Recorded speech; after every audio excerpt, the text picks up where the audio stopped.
It's the Big 6-0 in San Antonio. For the 8th time in franchise history, the Spurs are 60-game winners. For the first time in 9 years, 60-game winners. And we're just scratching the surface. The Spurs, a 13-point victor tonight over the Philadelphia 76ers, as now we've got just 3 games remaining in the regular season. But as you can see, put it up in the rafters, 60 wins. On there it is, right there. Fans fired up, we hear it. Spurs, 60-game winners, and we got 3 more to go in the regular season. Nate Ryan, the Lone Star legend, TJ Ford. And TJ, we had a feeling this season was going to be special. We're at 60. We can add to the tally with the 3 more home games the rest of the way. But what a magical run it's been thus far, and we're just getting going. Oh, let's give a huge shout out to Coach Mitch and his staff for being able to get 60 wins for the first time in his career, and being able to be one of the best franchises and the best teams throughout this season of going from the bottom to the top. You got to give them nothing but respect, hard work that they've been putting in, and the fans are loving 60 wins tonight. And we're just getting started again, too. We're going to be home for the next 2 weeks because the Spurs are guaranteed to host a first-round playoff series here on either the 19th or the 20th. Tonight, Stephon Castle pacing the way, his 5th career triple-double. Obviously, Victor Wembanyama did not play in the second half as he sat with injury. Hopefully nothing serious, but Castle shouldering the load. A triple-double. Count it, 19 points, 10 rebounds, 13 assists for the UConn Husky. He's probably hustling back into the locker room to check on his Huskies in the national title game. He had 4 assists. I was talking with Luke Cornett. Every single one of Cornett's buckets was assisted by Steph. Did a great job getting into the lane, distributing, finishing. We've come to expect this, TJ, from Stephon Castle. But Castle's been excellent this season. When Vic didn't come back in the second half, he took it upon himself to continue to lead this team. And he's a guy that when you have another guy that they say is an all-star on the opposing team, he's going to bring it and he's going to accept that challenge. And tonight he was able to lead our team to a victory. The more you watch Stephon Castle, the more you feel he has an all-NBA future ahead of him. I mean, when you just look at the roster put together, you look at a guy that's a national champion, he comes in and he provides a winning attitude, a winning atmosphere, and he's provided to this culture. And what he's been able to do with Victor and the other guys on the team is giving them the confidence, and you know he's going to do it on both ends. And whether he's fully healthy, injured, banged up, this guy's a gamer, and he loves to play and he loves to compete. Also in double figures tonight, out of the backcourt was Dylan Harper. I thought Harp was fantastic tonight, TJ. Of course, when you look what he was able to do when you get shorthanded, when guys are going out, and then just look at our bench. 50 points off the bench. It's hard for any team to come in and try to beat a team if your bench is able to score that many points. Harper pacing the way off the pine and did a great job defensively, too, I thought, on VJ Edgecombe. Here's Harp, catch and release, corner pocket. This one was to close the 3rd period. We're closing tonight's victory. More after this. Happy Spurs fans tonight, 115-102, the win over the Philadelphia 76ers. Sixers drop back into the play-in game in the Eastern Conference, but in the West, San Antonio gaining a half game back on OKC. Now, TJ Ford, it's very important to note these teams 3 through 5. The Lakers, the Nuggets, the Rockets currently jockeying for that 3 spot that could prove important, obviously, as the playoffs move further down the line. But right now, the Denver Nuggets trailing the Portland Trail Blazers late in the 3rd quarter. A loss would move the Nuggets a full game back in that race for the 3 spot. Also move the Portland Trail Blazers up into the 8 spot. So then it would be Suns-Blazers in the 7-8 matchup. A lot to be sorted out. A lot to be sorted out. A lot of scenarios that can possibly happen here with 3 to 4 more games left in the season. It's going to be interesting coming down the stretch who we will actually face, because this is the NBA.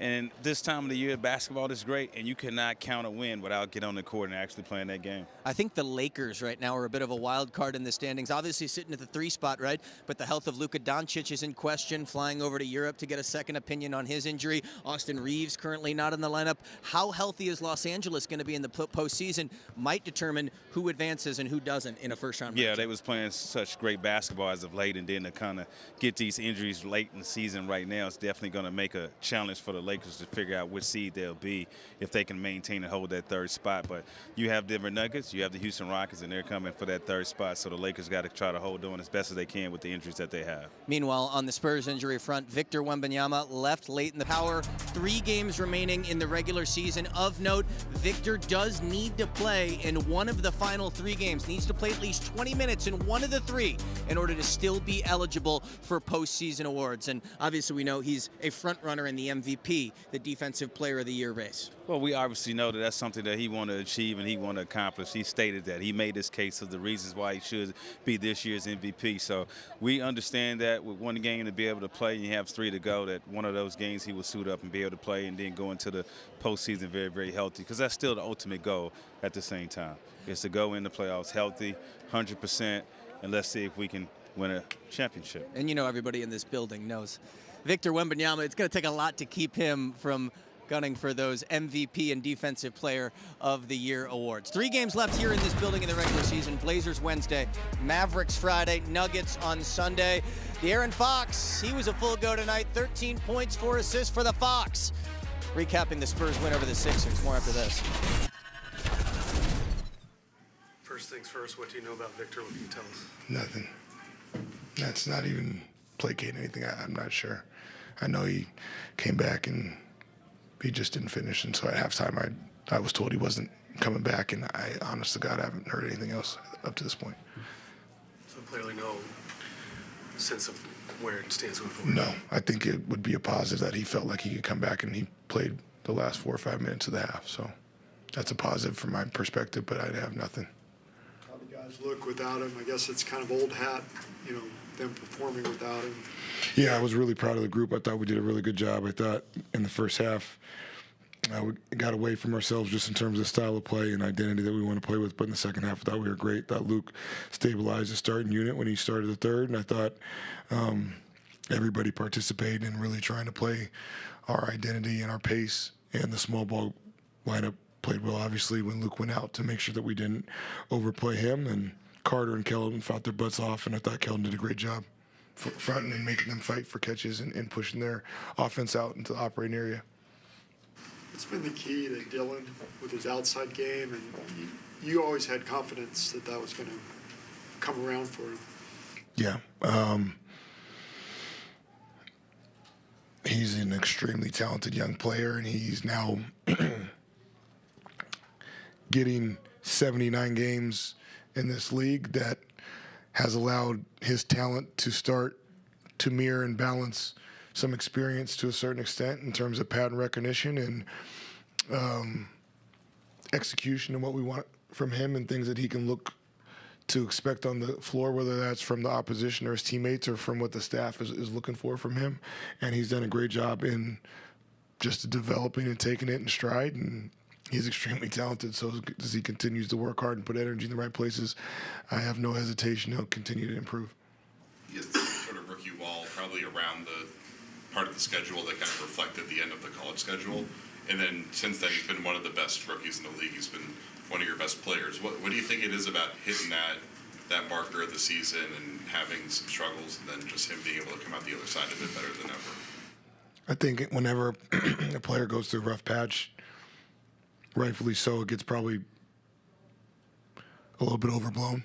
I think if any human played a season as long as the NBA, they're going to go through a rough patch. And so when people do, they look for the why, and that's because they're competitive and they want to get back to operating at the standard and level they're used to. And I think, again, it just shows his growth, whether that's in his routines and habits and some of the off-the-court stuff that goes into taking care of your body and mind and everything else for a long NBA season. And then, there's also probably a stretch of almost kind of hardening that you have to get used to get through this long season.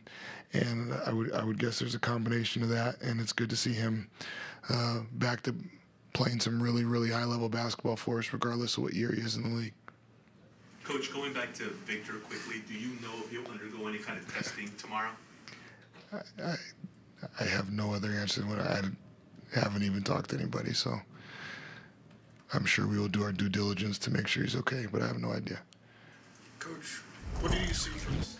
Obviously, the health of Victor Wembanyama paramount moving forward. Nate Ryan, Lone Star legend, TJ Ford. TJ, 2.5 back of Oklahoma City right now in the Western Conference playoff race. But from your days as a player, right? Obviously, you're focused on anything and everything in-house, but were guys in the locker room ever looking around other places in the standings, wondering who could we be matching up with in the first round? Yeah, I think that's natural. I think that's the human reaction of being able to kind of get an idea who you're going to face, and you're an NBA basketball player. This league is great, so I know these guys got friends and got teammates, past teammates on other teams that they're going to study and watch, and you're still just going to focus on what you have to do to finish the season and finish successful. And I think the Spurs is only focused on the Spurs at this moment. And I think they're worried about the matchups later because I don't think it's anybody that they are fearing or they're scared of. So I don't think it really matters to this group of guys, especially the way that they've been playing and being very up and coming and letting guys know that we are here.